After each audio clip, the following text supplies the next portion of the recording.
Right.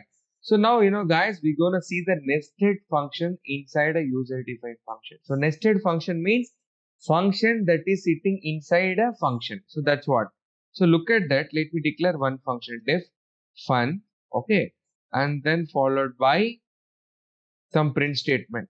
Okay. Say networks academy, and then followed by the function call, and then followed by the function call, but outside the function. So when you look at the statement of execution, the line number 7 will execute. That means the calling will happen.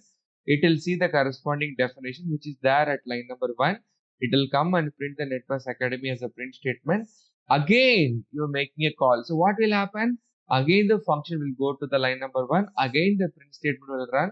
And again, this happens. So this becomes an infinite loop. So when I run, look at that. The print statement Networks Academy kept running. So it will keep running unless it reaches the final threshold, final saturation. If you look at the error closely, somewhere it will show you that number of times that it runs. Look at that. It says previous line repeated 1009 more times. That means the expected number of iteration or the expected number of loop that happens because of this nested functionality is 1009.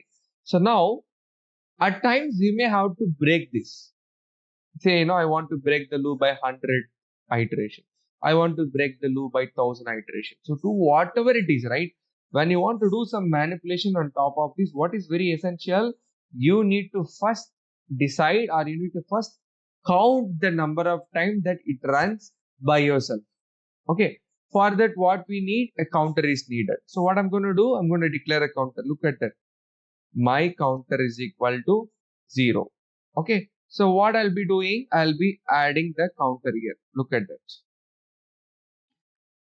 Comma, my counter. So what happened? Every time it runs, it is going to do the count. So when I run, if you look this, even though the output is coming, but unfortunately I have missed few things to be added. What was that? Incrementation of the counter. If you don't increment the counter, which we seen in a while statement, just refer our previous video, it will just keep returning us with the data call 1 only. So what I have to do? I have to increment before I call it for the next step. So my counter is equal to my counter plus 1. Or to make it in a shortest way, you can put this. More or less both are same. So now let us see what happens. Look at that. It says, Mohan, you have your my counter initialized outside a function. That is, it is now outside the function, but you try to change the value of that inside a function. That means outside function, you can use it, but you cannot modify it. Cannot modify it because the base value of my counter is outside your function. So what you need to do is that first you need to make sure that you globalize that particular variable. So global my counter. That's it. So now when you run, now look at that. It runs as expected. So let this run for the maximum times and we'll see. Look at that. 1011 times. For somebody's system, it might be 1012, 1013. It depends upon the processor. Okay. No need to worry or no need to get shocked when somebody gets a different output. Okay. Now what I'm telling, I want this iteration to be stopped at the 100th loop. What you can do?